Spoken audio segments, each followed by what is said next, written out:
ધર્મેન્દ્રભાઈ છે। આજે હું એક જાગૃત નાગરિક બન્યો છું। મારું નામ સિપાઈ વાહિદ ઇમ્તિયાઝભાઈ છે। આજે હું ધારાસભ્ય બન્યો છું। મારું નામ રોહનભાઈ અક્ષયભાઈ કોડિયા છે। હું આજે સરપંચ બન્યો છું। મારું નામ દિવ્યાસ મહેશભાઈ ગણણ છે। આજે હું પોલીસ બન્યો છું।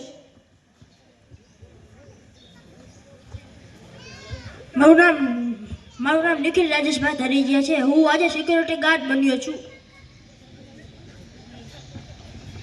મારું નામ સોલંકી કુલદીપ ધર્મેન્દ્રભાઈ છે। હું આજે ફરિયાદી લાલ બન્યો છું। મારું નામ ટિમ્બલ નવદેવ રમેશભાઈ છે। હું આજે કચરો ફેલાવનાર બન્યો છું।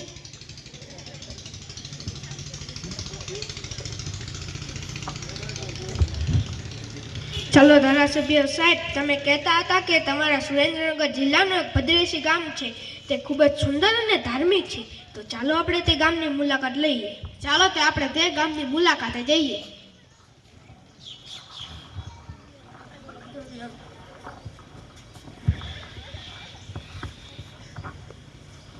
નમસ્કાર।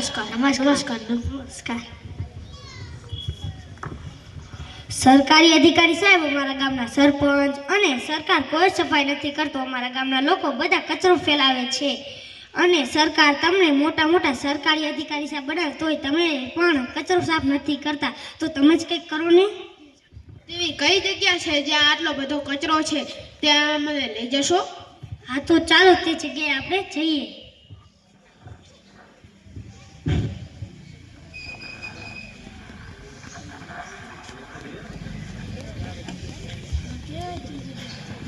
જો આ તે જગ્યા છે જ્યાં બધા કચરો ફેલાવે છે। પોલીસ તેને રોકો।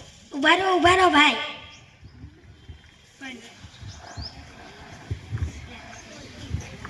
તમે લોકો જે કચરો ફેલાવો છો તેના કારણે તમને નહીં પણ તમારા ગામના તમામ લોકોને મુશ્કેલી પડે છે। તમે જે કચરો ફેલાવો છો તેમાંથી નવા નવા રોગો ઉત્પન્ન થાય છે, નવા નવા જીવજંતુઓ આવે છે અને તમારા ગામના લોકોને હેરાન કરે છે। તમે લોકો આ જે કચરો ફેલાવો છો તેના કારણે તેમાંથી મચ્છરો અને માખીઓ ઉત્પન્ન થાય છે। તેના જેવા સૂક્ષ્મ જીવો પણ રોગો પણ ઉત્પન્ન થાય છે। તેના કારણે આપણા ગામમાં માખીઓ અને મચ્છરો આવે છે અને ગામના લોકોને હેરાન કરે છે। તો આપણે ગામમાં કેટલાય લોકોને હેરાન ન થાય તે માટે ગામને સ્વચ્છ અને સ્વસ્થ રાખવા માટે તેમાં કચરો ફેલાવવો ના જોઈએ। જો આપણે કચરો ફેલાવશું તો તેમાંથી કેટલાય રોગો આપણા ગામના લોકોને થશે। તેથી ગામને સ્વચ્છ રાખીશું તો આપણા ગામના લોકો પણ સ્વસ્થ રહેશે। તમે લોકો આપણા દેશમાં જાગૃત બનતા નથી અને આપણા દેશના નિયમોનું પાલન કરતા નથી અને કચરો ફેલાવો છો, પણ બીજા દેશમાં જાઓ છો તો તમે ત્યાંના નિયમોનું સખ્તપણે પાલન કરો છો। માની લો તમે કોઈ દેશમાં જાઓ છો, ત્યાં તમે સિગરેટ પીધા પછી તમે તે સિગરેટના ટુકડાને ડસ્ટબિનમાં ફેંકી દેશો, પણ તમે તે સિગરેટના ટુકડાને રસ્તા પર નહીં ફેંકો। પણ જ્યારે તમે ભારતમાં હશો ત્યારે તમે તે સિગરેટના ટુકડાને રસ્તા પર ફેંકી દેશો, જેના કારણે આગ લાગે છે। તમારા સિગરેટના ટુકડાના સંપર્કમાં જેવું જ કોઈ કાગળ આવે તેવી તરત જ આગ ઝડપી પાડે છે। તેથી આપણે કચરો ફેલાવવો જોઈએ નહીં। અને જો તમે આપણા દેશમાં સિગરેટ પીતા હશો અને કોઈ તમને આવીને કહેશે કે ધૂમ્રપાન કરવું નહીં, ત્યારે તમે તેને શું કહો છો? ત્યારે તમે તેને કહો છો કે તું મને ઓળખાશ, મારો બાપ કોણ છે તે તને નહીં મૂકે, એવી બધી બીવરાની દેખાડીને તમે તેને દબાવી દો છો। પણ જ્યારે બીજા દેશમાં હોય અને તમને કોઈક આવીને કહે કે ધૂમ્રપાન કરવું નહીં, ત્યારે તમે તેને શું કહો છો? ત્યારે તમે તેને કંઈ જ કહેતા નથી અને તેમના કહ્યા પ્રમાણેની સજા ભોગવી લો છો। તેથી આપણે કચરો ફેલાવવો જોઈએ નહીં। અને જો તમે બીજા દેશમાં એક સારા નાગરિક બની શકો તો ભારતમાં એક સારા નાગરિક કેમ ન બની શકો? આપણે ભારતમાં સ્વચ્છતા લાવવાની છે અને આપણે આપણા ભારતને સ્વચ્છ રાખવાનો છે। તમે બીજા દેશમાં એક જાગૃત નાગરિક બનો છો પણ આપણા દેશમાં બનતા નથી। જ્યારે તમે કચરો ફેલાવો ત્યારે શું તમારી એવી આશા છે કે તમારી પાછળ અમારો એક સરકારી અધિકારી સાફ કરે? અને અત્યારે તમે મને કહ્યું કે અમે તમને મોટા સરકારી અધિકારી બનાવ્યા છીએ, તો શું તમે એવું સમજો છો કે જ્યારે તમે કચરો ફેલાવો ત્યારે અમારો એક સરકારી અધિકારી તમારી પાછળ બધો કચરો સાફ કરે?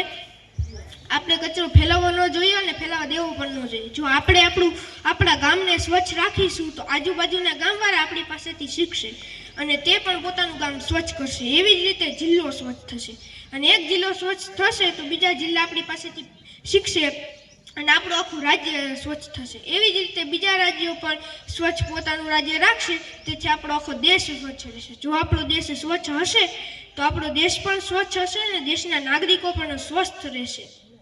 તેથી આપણે કચરો ફેલાવવો પણ ન જોઈએ, ફેલાવા દેવો પણ ન જોઈએ અને આપણે કચરો સાફ કરવો જોઈએ અને કોઈને ફેલાવતા હોય તો તેમને રોકવા જોઈએ અને સમજાવવા જોઈએ. તો ચાલો આપણે આપણા દેશને સ્વચ્છ રાખવા માટે એક પ્રયત્ન કરીશું.